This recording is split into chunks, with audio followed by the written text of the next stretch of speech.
I am Mr. Beat. Oh, I mean, I'm Mr. Beat, and I'm sorry to go all mask off on ya, but I love the show Squid Game. You know, the very popular Netflix show about desperate people playing children's games for a bunch of money, but if they lose, they die gruesome deaths. So yeah, with me apparently being the American president's guy on the internet, my daughters, who also love the show Squid Game, but they don't like watching videos about American presidents. Hey, stop judging me as a parent right now. Anyway, my daughters thought it'd be interesting if I made a video imagining if every American president competed in Squid Game. How would they do? Who would survive? Who would immediately trip over their own ego? But this hypothetical is simply disturbing to me. Squid Game is a very violent, dark, and just depressing show. Therefore, I decided to not make the video. Well, actually, since you are currently watching this video is that video. You see, my daughters may love Squid Game, but they do not love my videos. So I figured, hey, maybe if I make a video in which presidents fight to the death, my daughters will finally watch my channel. That's been my goal lately, to get my daughters to like me. Anyway, so yeah, we're actually doing this. What if all the American presidents actually competed in the Squid Game? This video will be split into two scenarios based on the first two seasons of Squid Game. All 45 American presidents wake up in identical green tracksuits. No Secret Service, no advisors, just them and their wits and physical abilities. And we'll assume each president is competing at the age they were when they first became president, not at the prime of their life, both physically and mentally. Yes, Franklin Roosevelt would be in a wheelchair. Which president would survive? And could any president actually survive 2 seasons like Gi-hun? Did you know that your personal data is sold online by data brokers? Anyone can buy your personal details. Yes, even your enemies, who could get your personal information to dox you or stalk you or harass you. Well, I personally recommend Delete Me to make sure that your personal information stays private. What I like about Delete Me is that it sends you these personalized privacy reports showing what they found, where they found it, and what they deleted. I've been using it for quite a while, and it's done a pretty good job of scrubbing my personal information from all kinds of shady sites out there. Get 20% off of Delete Me consumer plans when you go to joindeleteme.com/MrBeat. That's joindeleteme.com/MrBeat. And use promo code MrBeat at checkout, and would you look at that, it's our friend QR code again. They're just hanging out. You can also just use that QR code. I love using QR codes. How you doing, buddy? Haven't seen you for a while. Thanks to Delete Me for sponsoring this video. Why don't you ever talk to me? So again, we're splitting this video up into 2 scenarios based on the first 2 seasons of Squid Game. All 45 American presidents wake up in identical green tracksuits at the age they were when they first became president.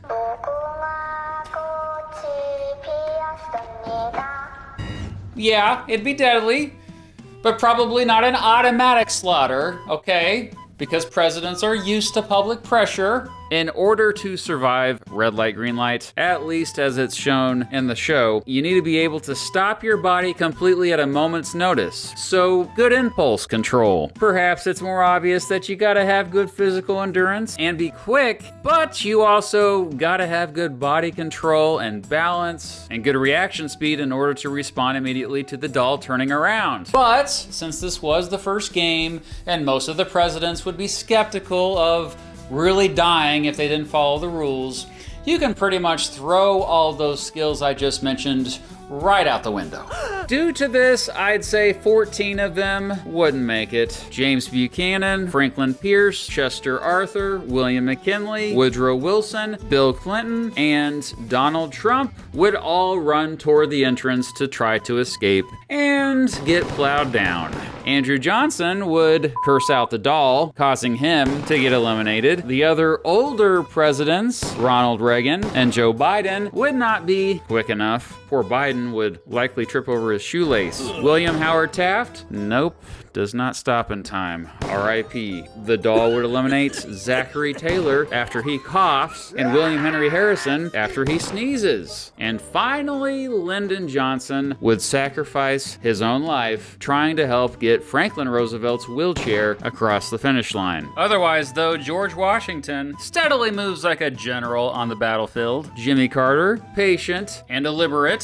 Barack Obama, smooth and calculated. Andrew Jackson and Theodore Roosevelt initially charge ahead too fast, nearly falling over, but both are able to catch themselves. Somehow, Grover Cleveland makes it, probably because Benjamin Harrison gives him a second chance.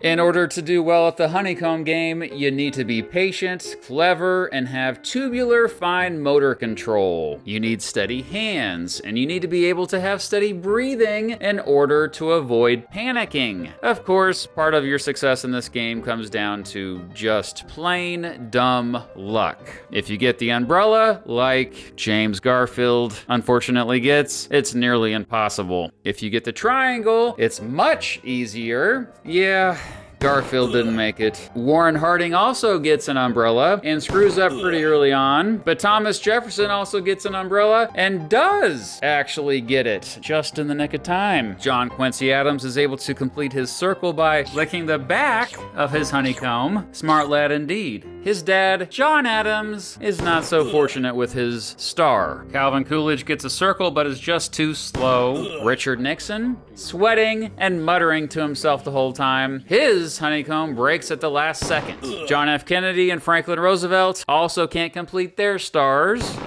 It's just bad luck that they had to leave the game early, if you know what I mean. Poor James Monroe and Herbert Hoover can't even get their triangle to break free without breaking. But surprisingly, everyone else makes it. Only 9 are not able to break their honeycomb shape free, leaving 22 presidents remaining for the next game. And thank goodness it's 22 because that's an even number for the next game.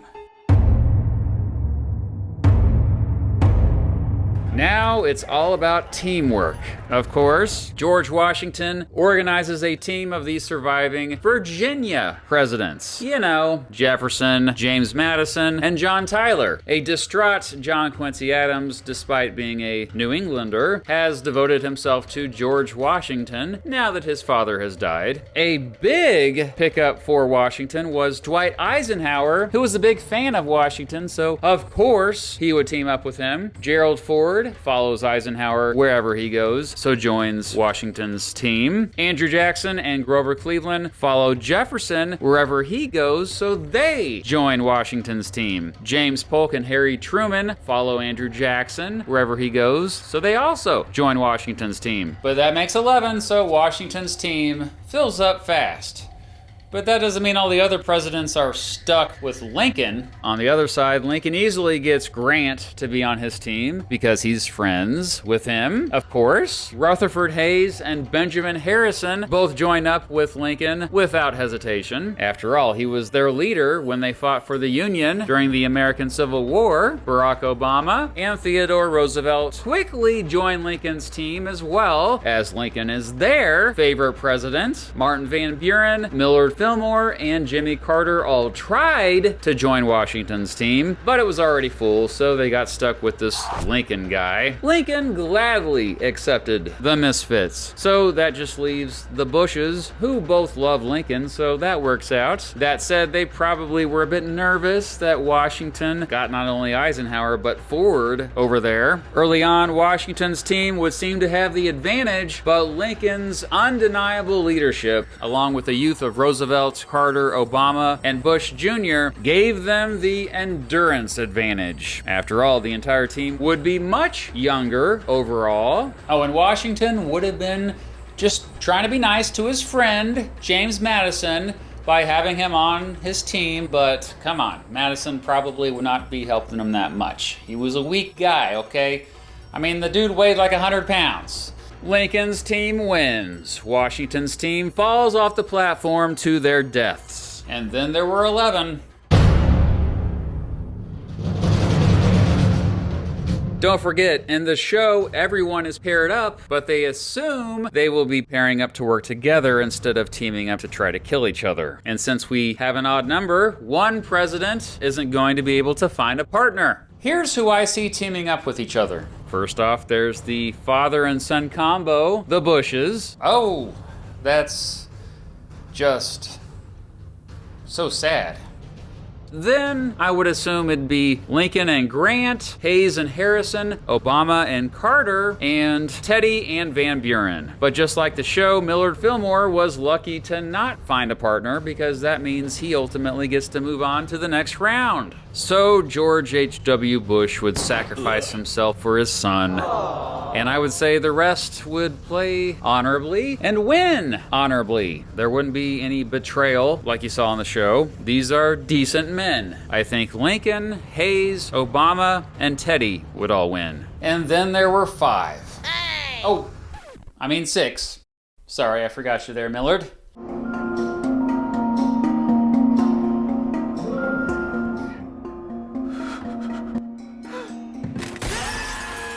Winning glass stepping stones comes down, first and foremost, to luck. Obviously, you don't want to be at the very front of the line, and Fillmore's luck would run out. He's first. Then it'd be Lincoln, since there is evidence his luck also runs out toward the end of the game, if you know what I mean. Next, the unlucky George W. Bush, then Obama, since Obama followed Bush, you know. Followed by the much luckier Hayes, and luckiest of all, Roosevelt. Yeah, only Roosevelt and Hayes survive. Hayes' beard saves him.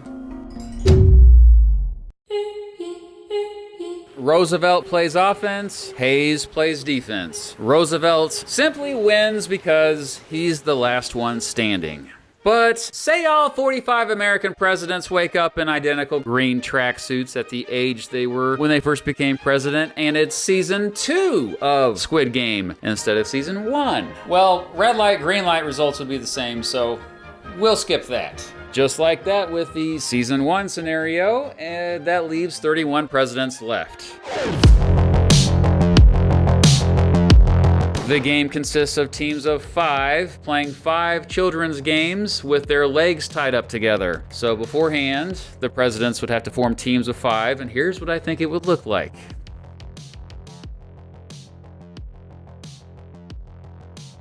As you can see, many presidents would stick with the familiar. It should be no surprise that Jefferson, Madison, and Monroe are all on the same team. Lincoln assembles a team of Civil War veterans. The first person Theodore Roosevelt asked to join his team is his distant cousin, Franklin Roosevelt, as he's family and he also sees his wheels as an advantage. Notably, John F. Kennedy would be on a team of people he didn't know, but everyone tremendously respected him. So Team 3? Yeah, that's mostly just misfits who couldn't get onto other teams. Unfortunately, Richard Nixon would be the odd one out and be eliminated after not being able to find a team to join. This game requires teamwork and cooperation, emotional control and resilience, adaptability, and physical endurance. Most importantly, it requires that at least each of the 5 teammates are good at one of the 5 games. As we saw in the show, each team needs an inspirational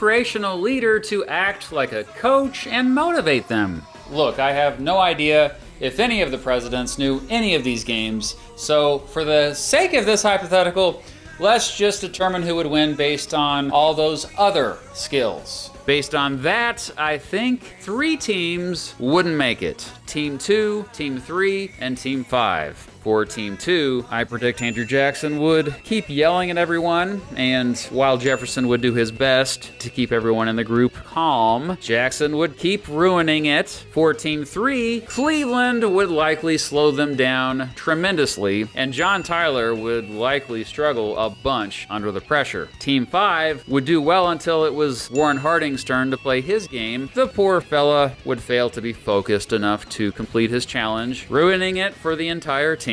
But yeah, every other team would make it. I think Team 1 and Team 4 would barely make it, and Team 6 would kick butt at it. And then there were 15.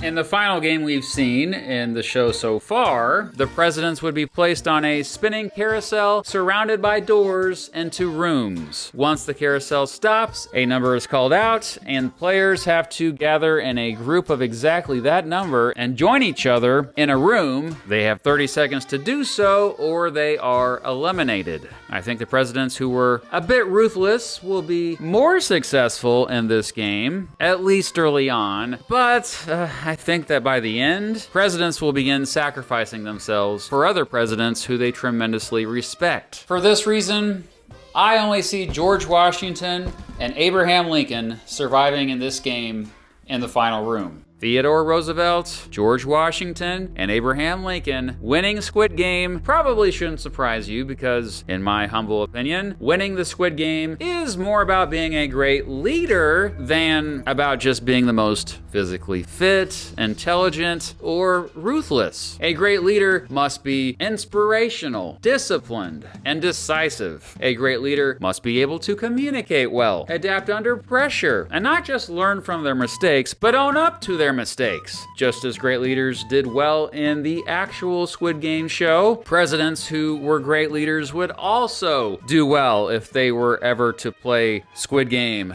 for some reason.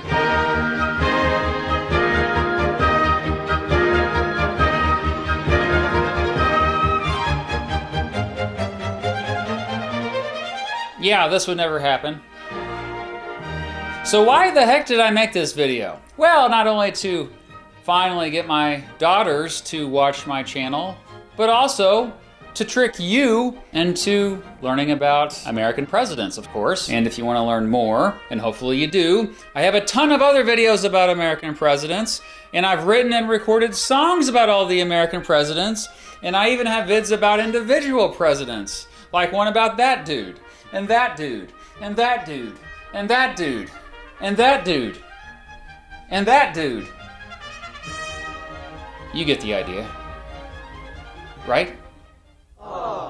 Right? Before I wrap up this video, thanks again to Delete Me for sponsoring. To get your data removed from the internet, check out Delete Me via my link in the description of this video to get 20% off. So what do you think? Do you agree with me regarding which American president would win in the Squid Game? You don't? You real-time jingle blaster. Well, fine.